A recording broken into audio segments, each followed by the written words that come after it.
Sebuah kisah, fitnah dan kapuk dalam bantal. Kiai, maafkan aku yang telah memfitnah Kiai. Ajarkan aku sesuatu yang bisa menghapuskan kesalahanku ini. Aku berusaha menjaga lisanku, tak ingin sedikit pun menyebarkan kebohongan dan menyinggung perasaan Kiai. Kiai Husain terkekeh. Apa kau serius? Aku menganggukkan kepala dengan penuh keyakinan. Aku serius, Kiai. Aku benar-benar ingin menebus kesalahanku.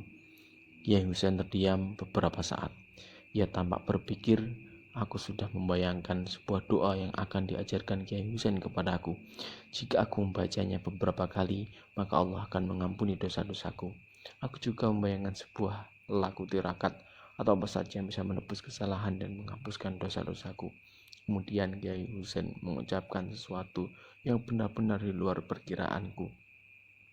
Apakah kau punya sebuah bantal di rumahmu? Aku benar-benar heran. Kiai Husain justru menyanyikan sesuatu yang tidak relevan dengan pertanyaanku tadi, dengan permintaanku tadi. Maaf Kiai, aku berusaha memperjelas maksud Kiai Husain.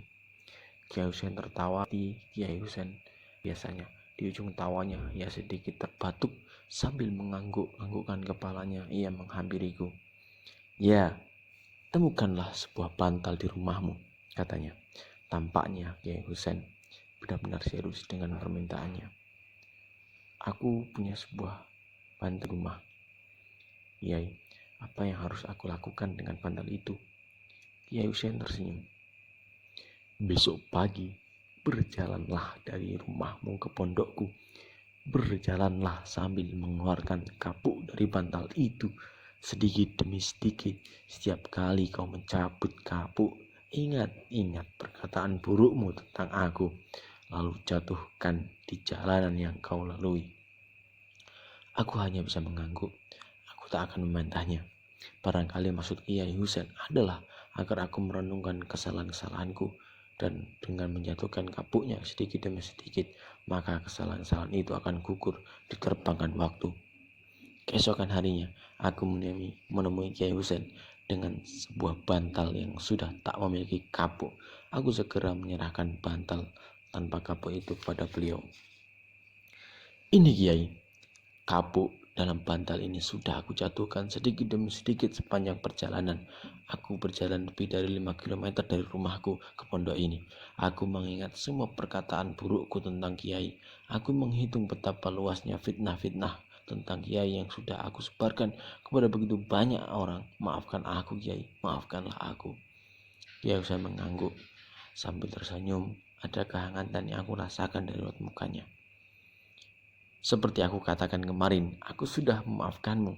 Barangkali kau hanya khilaf dan hanya mengetahui sedikit tentangku, tetapi kau harus belajar sesuatu, katanya. Aku hanya terdiam mendengar perkataan Kiai Husain yang lembut dan menyejukkan hatiku. Kini pulanglah, kata Kiai Husain. Aku baru saja akan segera beranjak untuk pamit dan mencium tangannya, tetapi Kiai Husain melanjutkan kalimatnya. Pulanglah dengan kembali berjalan kaki dan menempuh jalan yang sama saat kau menuju pondokku tadi. Aku terkejut mendengar permintaan Kiai Husain kali ini, apalagi mendengarkan saat berikutnya. Di sepanjang jalan kepulanganmu, pungutlah kembali kapuk-kapuk yang tadi kau cabuti sedikit demi sedikit. Esok hari laporkan kepadaku berapa banyak kapuk yang bisa kau kumpulkan. Aku terdiam. Aku tak mungkin menolak permintaan Kiai Husain. Aku akan menurutinya. Kemudian Kiai Husain berkata, kau akan belajar sesuatu dari mana semua ini? Tutup Kiai Husain. Sepanjang perjalanan pulang, aku berusaha menemukan kapuk-kapuk bantal yang tadi kulepaskan di sepanjang perjalanan. Hari yang terik, perjalanan yang melelahkan, betapa sulit menemukan kapuk-kapuk itu. Mereka tentu saja telah tertiup angin atau menempel di sebuah kendaraan menuju kota yang jauh tersabuk kemanapun ia akan terbang tanpa aku bisa menemukannya. Tetapi aku harus tetap mencarinya ke sudut jalanan sesempit apapun, kemana saja. Aku terus berjalan. Setelah berjam-jam aku berdiri di depan rumahku dengan pakaian yang basah oleh keringat. Napasku berat, tenggorokanku kering. Di tanganku ku genggam kapuk yang berhasil kutemukan sepanjang perjalanan. Dari awal sampai dengan di rumah, yang hanya aku temukan hanya segenggam. Hari berikutnya aku menemui Kiai Husain dengan wajah yang murung. Aku menyerahkan segenggam kapuk itu pada Kiai Husain. Ini Kiai, hanya ini yang berhasil kutemukan. Aku membuka genggaman tanganku dan menyodorkannya kepada Kiai Husain. Kiai Husain terkekeh. Kini kau telah belajar sesuatu, katanya. Aku mengernyitkan dahiku. Apa yang telah aku pelajari, Kiai? Aku benar-benar tak mengerti. Tentang fitnah ini, jawab Kiai Husain. Tiba-tiba aku tersentak, dadaku berdebar, kepalaku mulai berkeringat. Kapuk dalam bantal yang kau cabuti dan kau jatuhkan sepanjang perjalanan adalah fitnah-fitnah yang kau sebarkan. Meskipun kau benar-benar menyesali perbuatanmu dan berusaha memperbaikinya, fitnah-fitnah itu telah menjadi kapuk yang berterbangan entah kemana. Kapuk-kapuk itu adalah kata-katamu. Mereka dibawa angin, waktu kemana saja. Ke berbagai tempat yang tak mungkin bisa kau duga-duga, ke berbagai wilayah yang tak mungkin bisa kau hitung. Tiba-tiba aku menggigil, mendengarkan kata-kata Kiai Husain, seolah ada tabrakan pesawat yang paling dahsyat di dalam kepalaku, serta hujan mata pisau yang menghujam jantungku. Aku ingin menangis sekeras-kerasnya. Aku ingin mencabut lidahku sendiri. Bayangkan, salah satu dari fitnah-fitnah itu suatu saat kembali pada dirimu sendiri. Barangkali kau akan berusaha meluruskannya karena kau benar-benar merasa bersalah telah menyakiti orang lain dengan kata-katamu itu. Barangkali kau tak ingin mendengarkannya lagi, tetapi kau tak bisa menghentikan semua itu. Kata-katamu yang terlanjur tersebar dan terus disebarkan di luar kendalimu. Tak bisa kau bungkus lagi dalam sebuah kotak besi untuk kau kubur dalam-dalam sehingga tak ada orang lain lagi yang mendengarnya. Angin yang telah mengabadikannya. Fitnah-fitnah itulah menjadi dosa yang terus beranak pinak tak ada ujungnya. Agama menyebutnya dosa jariah, dosa yang terus berjalan di luar kendali pelaku pertamanya. Maka tentang fitnah-fitnah itu, meskipun aku ataupun siapapun yang kau fitnah telah memaafkanmu sepenuh hati, fitnah-fitnah itu terus mengalir hingga kau tak bisa membayangkan ujung dari semuanya. Bahkan meskipun kau telah meninggal dunia, fitnah-fitnah itu terus hidup karena angin waktu telah membuatnya abadi. Maka kau tak bisa menghitung lagi berapa banyak fitnah-fitnah itu telah memberatkan timbanganmu, keburukanmu kelak. Tangisku benar-benar pecah, tersungkur di lantai.